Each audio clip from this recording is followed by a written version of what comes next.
Awards Chatter podcast, Kristen Wiig, Saturday Night Live. The actress who Lorne Michaels ranks among the top 3 or 4 SNL cast members ever reflects on how she fell in love with improv, why she co-wrote and starred in Bridesmaids, and then followed its massive success with indie dramedies, and what it's like to return to Studio 8H as a host.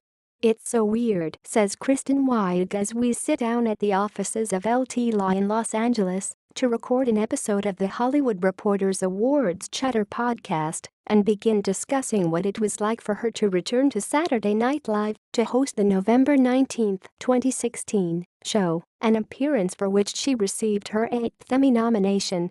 She has yet to win. Wiig made her name as a cast member on the NBC variety show between 2005 through 2012, and producer Lorne Michaels today counts her among the top 3 or 4 cast members ever. "I go back to SNL, and it's the same," she explains. "My dressing room's still upstairs, and I feel like I haven't left. But, maybe because I'm on the West Coast now, it feels like I worked there 10 years ago, as opposed to just 5. Wiig, who is 44, was born in New York and raised in Pennsylvania. A soft-spoken but rebellious adolescent, she eventually became an arts major at the University of Arizona. "I figured I'd be an art teacher," she says, but changed her plans after taking a performing arts course one summer and finding that she loved it and got positive feedback about her abilities. Not long thereafter, on a whim, she packed up her belongings in her car, left school and relocated to Los Angeles, hoping to see where her newfound passion could take her. For many years, it didn't take her far. She worked odd jobs in order to pay for acting classes on the side.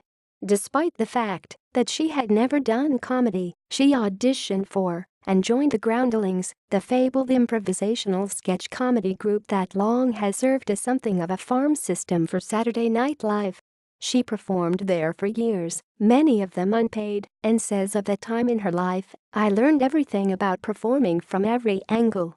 After graduating to the highest ranks of the Groundlings, the main company, Wiig and her manager decided the time had come to mail an audition tape to SNL. The result? 2 trips to New York to audition in Studio 8H for, among others, Michaels, Tina Fey and Seth Meyers. But, despite receiving very positive feedback, the new season of the show started without her. "I thought I was done," she recalls, and then, after 3 shows had aired, she was told she had the job.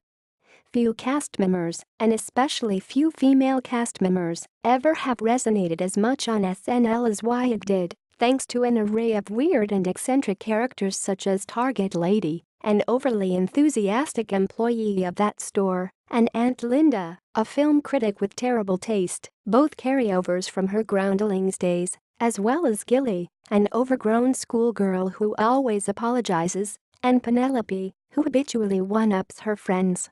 Still, despite positive feedback that started early and only grew, Wiig says she never watched the show during the years when she was on it and also was extremely uncomfortable with her growing fame. "It scared me a little bit, and I just didn't want things to change," she says. "I didn't see any good side of it."